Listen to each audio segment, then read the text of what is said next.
Inherited character ಅಂತ ನನಗೆ doubt ಬರ್ತಿದೆ. ಯಾಕಂತಂದ್ರೆ ಈಗ ಪ್ರತಿಯೊಂದು ಮಾತುಗಳು ಶ್ರೀಯುತ ಪ್ರಿಯಾಂಕಾ ಖರ್ಗೆ ಅವ್ರದ್ದು ನೋಡಿ, ಶ್ರೀಯುತ ಡಿ.ಕೆ. ಶಿವಕುಮಾರ್ ಡಿ.ಸಿ.ಎಂ ಅವರು ಏನಿದ್ದಾರೆ ಅವ್ರ ಮಾತುಗಳು ನೀವು ಗಮನಿಸಂತ ಎಲ್ಲಾ ಸಂದರ್ಭದಲ್ಲೂ ಸಹ ಅವರೇನು ಪ್ರವಾಸೋದ್ಯಮಕ್ಕೆ ನಾನು ಬಹುದೊಡ್ಡ ಯೋಜನೆಯನ್ನು ತರ್ತೀನಿ ಅಂತಕ್ಕಂಥದ್ದನ್ನು ಮಾತಾಡಿದ್ರು. ಈಗ ನೀವು ಈಗಾಗಲೇ ತೋರಿಸ್ತಾ ಹಾಗೆ ಇದು ಇವತ್ತು ಕರಾವಳಿ ಪ್ರದೇಶದ ಅಭಿವೃದ್ಧಿ ಮಂಡಳಿಗೂ ಸಹ ಇವತ್ತು ಒಂದು ನಯಾ ಪೈಸಾ ಕೊಡ್ಲಿಲ್ಲ ಅಂತಕ್ಕಂಥದ್ದನ್ನ ಅವರೇ ನೇಮಿಸಿರ್ತಕ್ಕಂಥ ಅಧ್ಯಕ್ಷರು ಬಹಿರಂಗವಾಗಿ ಒಪ್ಕೊಂತಿದ್ದಾರೆ.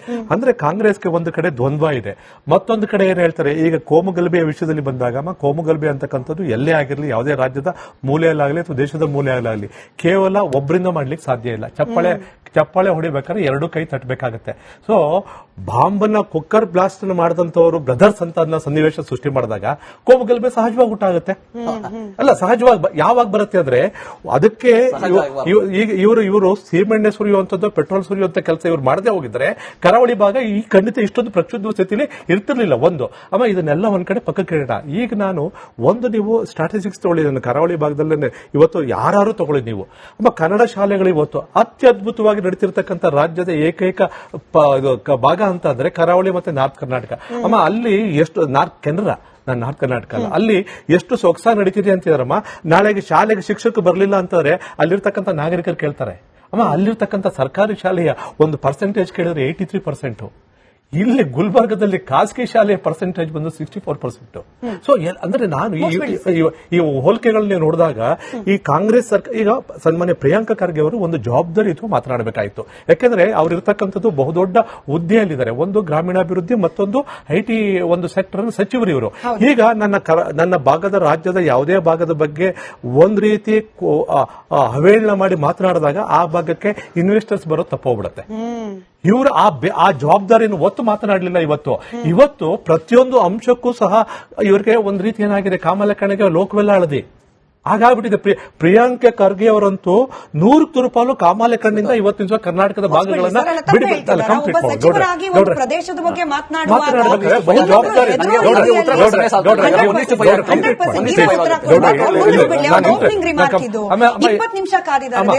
ಇಲ್ಲೇನಾಗಿದೆ, ಪ್ರಿಯಾಂಕಾ ಖರ್ಗೆ ಅವರಿಗೆ ಸಂಪೂರ್ಣವಾಗಿ ಮಾಹಿತಿ ಗೊತ್ತಿದ್ದು ಈ ರೀತಿ ಮಾತಾಡ್ತಾರೆ, ಗೊತ್ತಿಲ್ಲದೆ ಮಾತಾಡ್ತಿರೋ ನನಗೆ ಅರ್ಥವಾಗ್ತಿದ್ದಿಲ್ಲ. ಆದ್ರೆ ಜವಾಬ್ದಾರಿ ರಹಿತವಾಗಂತೂ ಮಾತನಾಡ್ತಿದ್ದಾರೆ. ಒಂದು ಸಲ ಕರಾವಳಿಯ ಬಗ್ಗೆ ಈ ರೀತಿ ಹೇಳಿಕೆಯನ್ನು ಕೊಟ್ರೆ ಯಾವ ಇನ್ವೆಸ್ಟರ್ಸ್ ಬರ್ಲಿಕ್ಕೆ ಧೈರ್ಯ ಮಾಡ್ತಾರೆ? ಅಂದ್ರೆ ಜವಾಬ್ದಾರಿಯಿಂದ ನುಳ್ಚ್ಕೊಂಡು ಅಥವಾ ಆ ಜವಾಬ್ದಾರಿ ಸ್ಥಾನಕ್ಕೆ ಧಕ್ಕೆ ತರೋ ರೀತಿ ಇವತ್ತು ನಡ್ಕೊಂಡ್ರು. ಅವರ ಸ್ಥಾನಕ್ಕೆ ಚ್ಯುತಿಯನ್ನು ತಂದಂತ ವ್ಯಕ್ತಿ ಇವತ್ತು ಶ್ರೀಯುತ ಪ್ರಿಯಾಂಕಾ ಖರ್ಗೆ ಅವರು ನಿಜಕ್ಕೂ ಇದು ಖಂಡನೀಯವಾದಂತದ್ದು. ಇವರು ಸ್ಥಾನಕ್ಕೆ ಒಂದು ಘನತೆಯನ್ನು ತರ್ತಕ್ಕಂಥದ್ದಲ್ಲ, ಘನತೆಯಿಂದ ಮಾತನಾಡಿದ್ದಲ್ಲ. ಈಗ ಕರಾವಳಿ ಭಾಗದಲ್ಲಿ ಈಗಾಗಲೇ ಎಲ್ಲಾ ವಿಷಯಗಳು ತಾವು ಮಾತನಾಡಿದ್ದಾರೆ. ಈಗ ನಾನು ಒಂದೇ ಒಂದು ಸನ್ಮಾನ್ಯ ಪ್ರಿಯಾಂಕಾ ಖರ್ಗೆ ಅವರನ್ನು ವಿನಂತಿ ಮಾಡತಕ್ಕಂಥದ್ದು, ಇವತ್ತು ನಿಮ್ಮಲ್ಲಿರ್ತಕ್ಕಂತಹ PU ಕಾಲೇಜುಗಳಲ್ಲಿ ಸರಿಸುಮಾರು 50 ರಿಂದ 60 ಕಾಲೇಜುಗಳಲ್ಲಿ ಶೂನ್ಯ ರಿಸಲ್ಟ್ ಅಮ್ಮ, 0 ರಿಸಲ್ಟ್. ಎಜುಕೇಶನ್ ಬೇರೆ, ಇನ್ವೆಸ್ಟ್ಮೆಂಟ್ ಬೇರೆ. ಕರಾವಳಿ ಭಾಗದಲ್ಲಿ ನಮ್ದು ಕಳೆದ ವಾರ ಏನಾಯ್ತು, ಕಳೆದ ಒಂದು 15 ದಿವಸ ಹಿಂದೆಗಡೆ ಒಂದು ಘಟನೆ ನಮ್ಮ ಕರ್ನಾಟಕದಲ್ಲಿ ನಡೆದೋಯ್ತಮ್ಮ. ಅದಕ್ಕಿಂತ ಮೊದಲು ಹಲವಾರು ಘಟನೆ ನಡೆದಿದೆ. ಸನ್ಮಾನ್ಯ ಪ್ರಿಯಾಂಕಾ ಖರ್ಗೆ ಅವರು ಕಣ್ಣು ಮುಚ್ಕೊಂಡು ಕುಳಿತಿದ್ದಾರೆ, ಅದ್ರ ಬಗ್ಗೆ ನಾನು ಮಾತಾಡೋಲ್ಲ.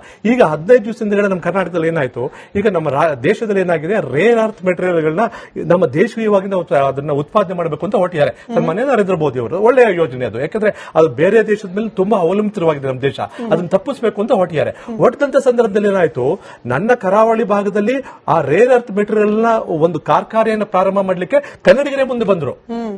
ನಿಜವಾಗಿಯೂ ಅವ್ರಿಗಾದಂತಹ ಉಸಿರುಗಟ್ಟಿದ ವಾತಾವರಣ ಏನಿದೆ, ಇಲ್ಲಿರ್ತಕ್ಕಂಥ ಲಂಚದ ಭ್ರಷ್ಟಾಚಾರದ ವಾಸನೆ ತಡ್ಕೊಳಕಾಗ್ದೇನೆ, ಜೊತೆಗೆ 125 ಎಕರೆ ಭೂಮಿ ಬೇಕಾಗಿತ್ತು. ಇವರು ಕರಾವಳಿ ಭಾಗದಲ್ಲಿ ಕೊಡ್ಲಿಕ್ಕಾಗಲಿಲ್ಲ. ಇವತ್ತು ಆಂಧ್ರ ಪ್ರದೇಶದಲ್ಲಿ ಹೋಗಿದೆ, ಅವರು ಕೇವಲ 15,000 ನಿಮ್ದೊಂದು ಕ್ವಿಕ್ ರಿಯಾಕ್ಷನ್ ತಗೊಂಡ್ಬಿಡ್ತೀನಿ. ಜವಾಬ್ದಾರಿಯುತ ಸ್ಥಾನದಲ್ಲಿರುವ ಮಿನಿಸ್ಟರ್ ಒಬ್ರು ಪ್ರದೇಶದ ಬಗ್ಗೆ ಮಾತನಾಡುವಾಗ 100 ಕಣ್ಣಾಗಿರ್ಬೇಕು. ಜವಾಬ್ದಾರಿ ಮಾಡ್ಲಿಕ್ಕೆ ಹೆದರ್ತಿದ್ದಾರೆ ಅಂದ್ಬಿಟ್ರೆ ನಾಳೆ ದಿನ ಧೈರ್ಯವಂತರು ಕೂಡ ಹೆದರೋ ರೀತಿ ಪರಿಸ್ಥಿತಿ ಬರಲ್ವಾ? ವಸ್ತುಸ್ಥಿತಿ ಅದಿದೆ. ಯಾಕಂದ್ರೆ ಬಿಜೆಪಿಯ ಕಾರಣವಾಗಿ ವಸ್ತುಸ್ಥಿತಿ ಅದಿದೆ. ಕೇಳಿಸ್ಕೊಳ್ಳಿ. ಈಗ ಅಂದ್ರೆ ಬಿಜೆಪಿ ನಿಮ್ಮ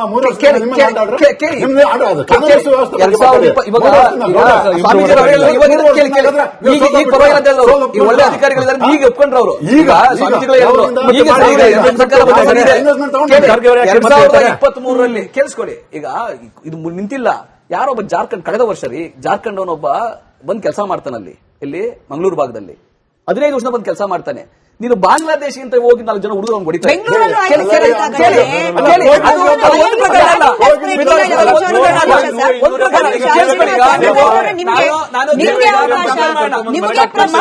ನೀವು ಮಾತಾಡ್ಬಿಡಿ, ಕಷ್ಟ ಆಗುತ್ತೆ. ಮಹಿಳೆಯರು ಪಾಶ್ಚಾತ್ಯ ಬಟ್ಟೆ ಹಾಕೊಂಡಿದ್ದಾರೆ, ಮಹಿಳೆಯರು ಪಾಶ್ಚಾತ್ಯ ಡ್ರೆಸ್ ಹಾಕೊಂಡಿದ್ದಾರೆ ಅಂತ ಹೇಳಿ ಅವ್ರನ್ನ ಕ್ಲಬ್ ಇಂದ ಇಟ್ಕೊಂಡು ಈಚೆ ಕರ್ಕೊಂಡ್ಬಂದು ಹೊಡೆದಿದ್ದೀರಿ. ಆದ್ರೆ ಹೊಡೆದವ್ರೆ ನಿಮ್ಮ ಕೋಮುವಾದಿಗಳು. ಈ ದೇಶದಲ್ಲಿ ಅದು ಹೆಸರು 2023 ಬಿಟ್ಬಿಡಿ, ಅಲ್ಲಿದು 2023 ಸ್ಟೂಡೆಂಟ್ಸ್ ಬೀಚ್ ಹೋದ್ರೆ ನೀವು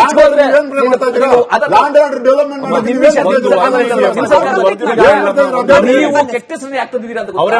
ನೀವು ಮಂಗಳೂರು ಭಾಗಕ್ಕೆ ಕರಾವಳಿ ಭಾಗ ಕೆಟ್ಟ ಹೆಸರು ತಂದಿದ್ದೀರಾ ಈ ರೀತಿಯಾಗಿ ಅಂತ ಸಂದೇಶ ಕೊಡ್ಬೇಡಿ. ಅದಕ್ಕೆ ಈ 2 ವರ್ಷ ಕೇಳಿ ನೀವು ತಗೊಂಡ ಕ್ರಮ ನಿಮ್ಮ ಕೋಮುವಾದಿಗಳು ಅದಕ್ಕೆ ಕೋಮು ಪ್ರಚೋದನೆಯ ವಿರುದ್ಧವಾದಂತಹ ಕಾನೂನು ಬಿಡಿ. ಕಾನೂನು ತಗೊಂಡು ಬಂದ್ರೆ ಅವರೆಲ್ಲ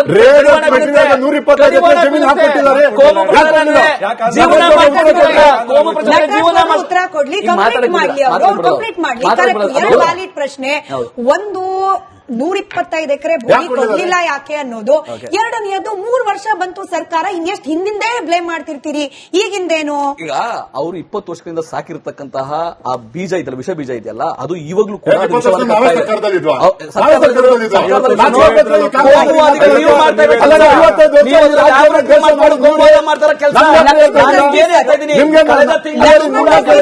ಹೋರಾಟಗಾರರು ಜೊತೆಯಲ್ಲಿದ್ದಾರೆ. ಮೊದಲೇದಾಗಿ ಕ್ಷಮೆ ಇರಲಿ ಲಕ್ಷ್ಮಣ್ ಸರ್, ಕ್ಷಮೆ ಇರಲಿ.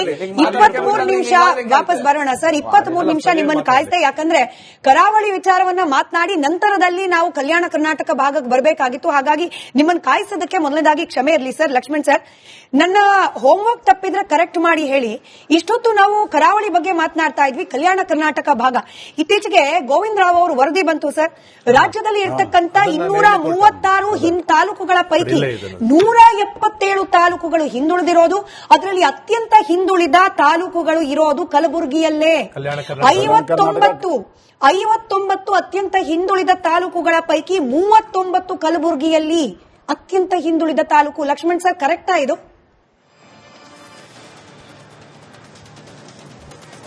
ಕರೆಕ್ಟ್ ಇದೆ ಮೇಡಮ್, ಕರೆಕ್ಟ್ ಇದೆ, ಇದರಲ್ಲಿ ಏನು ಸಂಶಯ ಇಲ್ಲ. ಈಗ ಆ ವಿಷಯಕ್ಕೆ ಬರಬೇಕು. ಕಲ್ಯಾಣ ಕರ್ನಾಟಕ ಪ್ರದೇಶ ಏನದಲ್ಲ, ಐತಿಹಾಸಿಕವಾಗಿ ನೀವು ನೋಡ್ಬೇಕಾಗ್ತದೆ. ಯಾಕಂದ್ರೆ ನಮಗೆ ಆಳದವರು ನಿಜಾಮರಿಗೆ ಮತ್ ಮೈಸೂರು ಮಹಾರಾಜರಿಗೆ ಹೋಲಿಸ್ತಾರ. ಮೈಸೂರು ಮಹಾರಾಜರು 100 ಸ್ಪೀಡ್ ಆಗಿ ಡೆವಲಪ್ ಮಾಡ್ತಾ ಇದ್ರು. ನಮ್ ನಿಜಾಮರು ಡೆವಲಪ್ ಮಾಡಿದ್ದಾರ, ಅದ್ರ 10-15 ಸ್ಪೀಡ್ ಇತ್ತು. ನಮ್ ಐತಿಹಾಸಿಕ ಹಿನ್ನೆಲೆಯಿಂದಲೂ ನಮ್ದು ಹಿಂದುಳಿಕೆ ಇತ್ತು. ಮತ್ ಕಲ್ಯಾಣ ಕರ್ನಾಟಕದಲ್ಲಿ ಇವತ್ತು ಏನಾಗಿದೆ ಕಣ್ಣಿಗೆ ಕಾಣೋದು. ಇವತ್ತಿನ ದಿವಸ ಸೆಂಟ್ರಲ್ ಯೂನಿವರ್ಸಿಟಿ ಅನ್ರಿ, ESI ಹಾಸ್ಪಿಟಲ್ ಅನ್ರಿ, ಪೊಲೀಸ್ ಟ್ರೈನಿಂಗ್ ಸೆಂಟರ್ ಅನ್ರಿ, ಹೆದ್ದಾರಿಗಳನ್ರಿ, ರಸ್ತೆಗಳನ್ರಿ, ಜಯದೇವ್ ಹಾಸ್ಪಿಟಲ್ ಅನ್ರಿ, ಕಣ್ಣಿಗೆ ಕಾಣಂತ ಭೌತಿಕವಾದಂತ ಅಭಿವೃದ್ಧಿಗಳು ಏನೇ ಆಗ್ಯವ. ವಿಶೇಷವಾಗಿ 371 ಜೆ ಕಲಂ ಸುಮಾರು 20 ವರ್ಷಗಳಿಂದ ನಾವು ಹೋರಾಟ ಮಾಡ್ಕೋತಾ ಬರ್ತಾ ಇದ್ದೀವಿ. ಇದಕ್ಕೆ ಒಂದು ರಾಜಕೀಯ ಇಚ್ಛಾಶಕ್ತಿ ಸಿಕ್ತು, ರಾಜ್ಯ ಸರ್ಕಾರದಿಂದ ಸಿಕ್ತು. ಕೇಂದ್ರದಲ್ಲಿ ಮಲ್ಲಿಕಾರ್ಜುನ್ ಖರ್ಗೆ ಅವರು ಇದ್ರು ಅಂತ ಹೇಳಿ 371 ಜೆ ಕಲಂ 2013 1ನೇ ತಾರೀಕಿಗೆ ರಾಷ್ಟ್ರಪತಿ ಅಂಕಿತಾಗಿ ಇದು ಜಾರಿಗೆ ಬಂತು. ಜಾರಿಗೆ ಬಂದ ನಂತರ ನಮ್ಮಲ್ಲಿ ಮೆಡಿಕಲ್ ಸೀಟ್ಗಳು, ಇಂಜಿನಿಯರಿಂಗ್ ಸೀಟ್ಗಳು, ಪ್ರೊಫೆಷನಲ್ ಸೀಟ್ಗಳು ಈಗ 10 ವರ್ಷದಲ್ಲಿ 51,000, 2014ರಿಂದ 2021ಕ್ಕೆ 51,000 ಪ್ರೊಫೆಷನಲ್ ಸೀಟ್ ತಗೊಂಡಿದ್ದೀವಿ ನಾವು. ಹಿಂದೆ 371 ಜೆ ಕಲಂ ಬರೋಕ್ಕಿಂತ ಮೊದಲ ನಮಗೆ 150 ಮೆಡಿಕಲ್ ಸೀಟ್ ಸಿಗ್ತಾ ಇದ್ದು. ಈಗ 1,000, 1,100, 1,200 ಮೆಡಿಕಲ್ ಸೀಟ್ ಸಿಗ್ತಾ ಇದ್ದಾವ. ಇಂಜಿನಿಯರಿಂಗ್, ಡೆಂಟಲ್, ವೆಟರ್ನರಿ ಎಲ್ಲ ಹಿಡಿದ್ರ ನಮಗೆಲ್ಲ ಪ್ರತಿ ವರ್ಷ ಏನದಲ್ಲ 5-6 ಸಾವಿರ. ಇಲ್ಲಿ ತನಕ 10 ವರ್ಷದಲ್ಲಿ ನಾವು 51,000, 2024 ತನಕ, ಈ 2025 ತನಕ 55,000 ನಾವು ಸೀಟ್ ತಗೊಂಡಿದ್ದೀವಿ. ಮತ್ತೆ ನಮ್ಗ ನೌಕರಿಗಳಲ್ಲಿ ನಾನು ಯಾವ ಪಕ್ಷಕ್ಕೆ ಸಂಬಂಧ ಇಲ್ಲ, ನಾನು ಪಕ್ಷಾತೀತವಾಗಿ ಹೋರಾಟ ಮಾಡ್ಕೊಂಡು ಬಂದಂತ ವ್ಯಕ್ತಿ. ನೌಕರಿಗಳು, ಸರ್ಕಾರಿ ನೌಕರಿಗಳಲ್ಲಿ ನಮಗೇನದಲ್ಲ 6% ಇದ್ದಿಲ್ಲ. ಈಗ ಸರ್ಕಾರಿ ನೌಕರಿಗಳಲ್ಲಿ ನಮಗೆ 75% ನಮ್ಮ ಪಾಲಿನ ನೌಕರಿಗಳು ಸಿಕ್ಕವ. ಸರ್ಕಾರದ ಅಂಕಿಅಂಶಗಳು ಸಹಿತ ಹೇಳ್ತಾ ಇದ್ದೀನಿ. ರಾಜ್ಯ ಮಟ್ಟದಲ್ಲಿ ನಮ್ಗೆ 75% ಸ್ಥಾನಗಳು ಸಿಕ್ಕವ. ಇನ್ನ 25% ಸ್ಥಾನಗಳು ಭರ್ತಿ ಆಗ್ಬೇಕಾಗ್ಯದ. ನಾನು ಈ ಸಂದರ್ಭದಲ್ಲಿ ಹೇಳೋದೇನಂತಂದ್ರ, ಪ್ರಿಯಾಂಕ್ ಖರ್ಗೆ ಅವರದು ಏನದಲ್ಲ ಅವರು ಒಂದು ಸಂವಿಧಾನಿಕ ಸ್ಥಾನಮಾನ ಇದ್ದಾರೆ. ಅವರು ಸಮರ್ಥವಾಗಿ ಯಾವುದೇ ವಿಷಯ ಸದನದಲ್ಲಾಗಿ ಸದನ ಹೊರಗಾಗ್ಲಿ ಆಧಾರ ಇಟ್ಕೊಂಡೇ ಮಂಡನೆ ಮಾಡಿದ್ದು ನೀವು ಕೇಳಿದಿರಿ, ನಾವು ಕೇಳಿದ್ದೀವಿ. ನಿಮ್ಮ ಟಿವಿಯಲ್ಲಿ ನೀವು ಸಹ ಬಹಳಷ್ಟು ಸರಿ ಚರ್ಚೆ ಮಾಡಿದ್ದೀರಿ. ಅದಕ್ಕೆ ನಾನು ನಮ್ಮ ಭಾಗದ ಒಬ್ಬ ಸಮರ್ಥವಾದ ಮಂತ್ರಿ ಏನದಲ್ಲ, ಯಾವ ಪಕ್ಷಕ್ಕೆ ಸಂಬಂಧದ ನಾನು ಮುಖ್ಯ ಅಲ್ಲ, ಅವ್ರು ಸಮರ್ಥವಾಗಿ ಏನದಲ್ಲ ಅಧ್ಯಯನ ಮಾಡ್ಲಾರ್ದೆ ಏನೂ ವಿಷಯ ಮಂಡನೆ ಮಾಡಲ್ಲ